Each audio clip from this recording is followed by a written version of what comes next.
அன்பு தமிழ் நெஞ்சங்களுக்கு ஆஸ்ட்ரோ தமிழ் மகளின் இனிய வணக்கங்கள். இன்றைய பதிவில் தனுசு ராசியில் பிறந்த நண்பர்களே, பாகம் யோகமாக மாறும். அதுக்குரிய காலம் உருவாகிவிட்டது. உங்கள் வாழ்க்கையில் அது வந்துவிட்டது. ராகு கேது பயிற்சி 1.5 வருஷத்துக்கு ஒரு தடவை, அதாவது 18 மாதங்கள் கழித்து இந்த வருடம் நடக்க போகுதுங்க. அந்த ராகு கேது பயிற்சியால் உங்களுக்கு என்ன கிடைக்க போகிறது, என்ன பலன்கள் கொடுக்க போகின்றன இந்த கிரகங்கள், இந்த பதிவில் பார்த்துடலாம். பதிவினை முழுமையாக பாருங்கள். பதிவு பிடிச்சிருந்தால் லைக் பண்ணி கமெண்ட் பண்ணி மற்ற நண்பர்கள் உறவினர்கள் பயன்பெற அவங்களுக்கும் ஷேர் பண்ண மறந்துடாதீங்க. இதுவரை நம்முடைய ஆஸ்ட்ரோ தமிழ் மகள் சேனலை சப்ஸ்கிரைப் பண்ணாத நண்பர்கள் சப்ஸ்கிரைப் பண்ணி கூடவே தெரிகிற பெல்லைக்கானை கிளிக் பண்ணி ஆல் ஆப்ஷன்ஸும் செலக்ட் பண்ணி வச்சுக்கோங்க.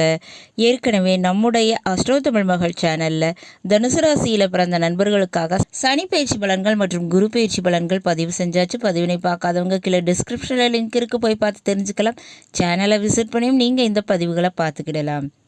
தனுசு ராசியில் பிறந்த நண்பர்களே, முதல்ல உங்களுடைய ராசி அதிபதி குரு பகவான், அவருடைய பயிற்சியானது இந்த வருஷம் நடக்க இருக்குதுங்க. ரிஷப ராசியான 6ஆம் வீட்டில் இருக்கக்கூடிய இந்த குரு பகவான் பயிற்சி அடைந்து மே மாதம் 15ஆம் தேதி அதிகாலையில் இடப்பெயர்ச்சி ஆகிறாரு மிதுன ராசிக்கு. அப்போ மிதுன ராசியில் இருக்கக்கூடிய குரு பகவானுடைய 7ஆம் பார்வை உங்களுக்கு கிடைக்குதுங்க.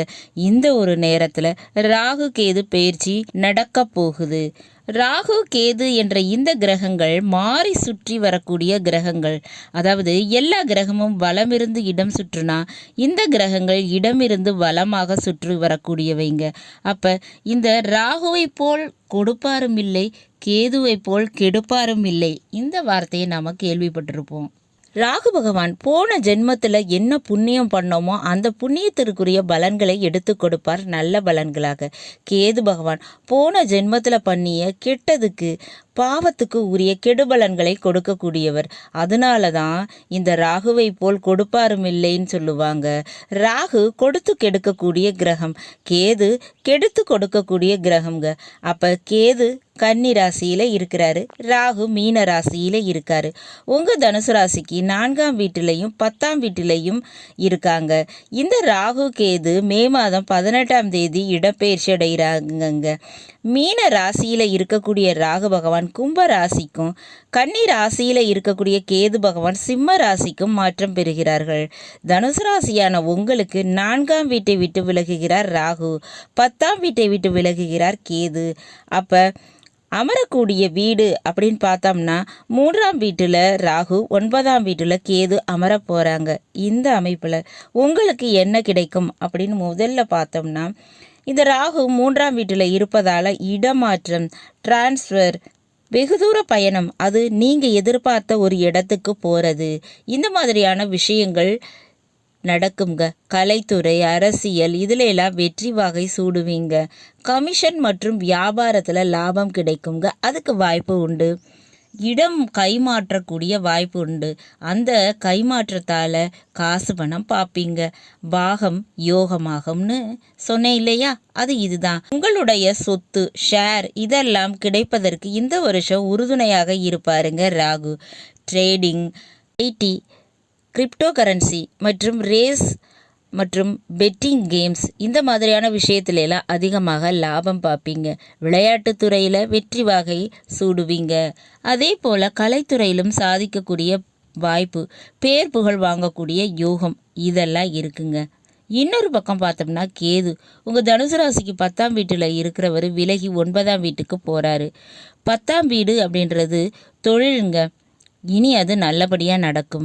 வேலையில் நல்ல வருமானம் கிடைக்குங்க. குடும்பத்தில் உள்ள நபர்களுக்கு உடல்நிலை பிரச்சனை இருந்துச்சுன்னா அது சரியாகும். 9ஆம் வீட்டுக்கு கேது போவது, அதுவும் அது சிம்ம ராசிக்கு போறாருங்க.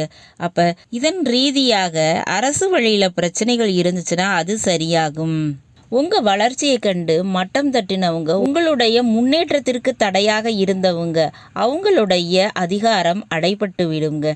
இனி உங்களுடைய ஆட்சி நிச்சயமாக இருக்கும் அப்படின்னு சொல்லிடலாமுங்க. இப்படி கிட்டத்தட்ட பெரிய பெரிய அதிகாரத்தில் இருக்கவங்க கூட உங்கள் முன்னாடி உங்கள் உதவியை எதிர்பார்த்து நிற்பாங்கங்க. வெளிநாடு யோகம் உண்டு. மெடிக்கல் மற்றும் கம்ப்யூட்டர் பேஸ்டு வேலை தொழில் மூலமாக யோகம் உண்டுங்க. மேலும் தனுசு ராசியில் பிறந்தவங்களுக்கு குரு பார்வை கிடைக்குதுன்னு சொன்னேன். அதனால் உங்கள் வீட்டில் சுபகாரியங்கள் நடக்குங்க. உங்களுக்கு, உங்கள் பிள்ளைகளுக்கு, உங்கள் உடன் பிறந்தவர்களுக்கு நடக்கக்கூடிய வாய்ப்பு இருக்குங்க. 3ஆம் வீட்டில் ராகு இருப்பதால் திடீர் இடமாற்றம், பயணம் இதெல்லாம் அதிகமாக இருக்கும். ஆனால் அந்த பயணத்தால் நிச்சயமாக பலன் உண்டு, பணமும் உண்டு. பயன்படுத்திக்கோங்க. தொழில் ஸ்தானத்தை விட்டு கேது விலகுவதால் இருக்கின்ற தொழிலை நடத்திக்கிடணும். பார்க்கின்ற வேலையை தொடர்ந்து நீங்கள் வச்சுக்கிடணும், தக்க வச்சுக்கிடணும். இந்த விஷயத்தையெல்லாம் பண்ணிக்கிறதாங்க நல்லது. வேலை தொழிலில் மாற்றம் இப்போது வேண்டாம்ங்க. மீன ராசிக்கு மற்றபடி எல்லாமே நல்லாவே நடக்குங்க. பயம் வேண்டாம். ஆனால் பிரதோஷ வழிபாடு பண்ணுங்க. மேலும் பல நன்மைகள் உங்களுக்கு கிடைக்கும். நல்லது நண்பர்களே, இன்றைய பதிவு உங்களுக்கு பிடிச்சிருக்கும் நினைக்கிறேன். பிடிச்சிருந்தால் லைக் பண்ணி, கமெண்ட் பண்ணி மற்ற நண்பர்கள், உறவினர்கள் பயன்பெற அவங்களுக்கும் ஷேர் பண்ண மறந்துடாதீங்க. இதுவரை நம்முடைய ஆஸ்ட்ரோ தமிழ் மகள் சேனலை சப்ஸ்கிரைப் பண்ணாத நண்பர்கள் சப்ஸ்கிரைப் பண்ணி கூடவே தெரிகிற பெல்லைக்கான கிளிக் பண்ணி ஆல் ஆப்ஷன்ஸும் செலக்ட் பண்ணி வச்சுக்கோங்க. மீண்டும் நல்லதொரு வாய்ப்பினில் உங்கள் அனைவரையும் சந்திக்கிறேன். அதுவரை ஆஸ்ட்ரோ தமிழ் மகளின் அன்பு கலந்த வணக்கங்கள். நன்றி.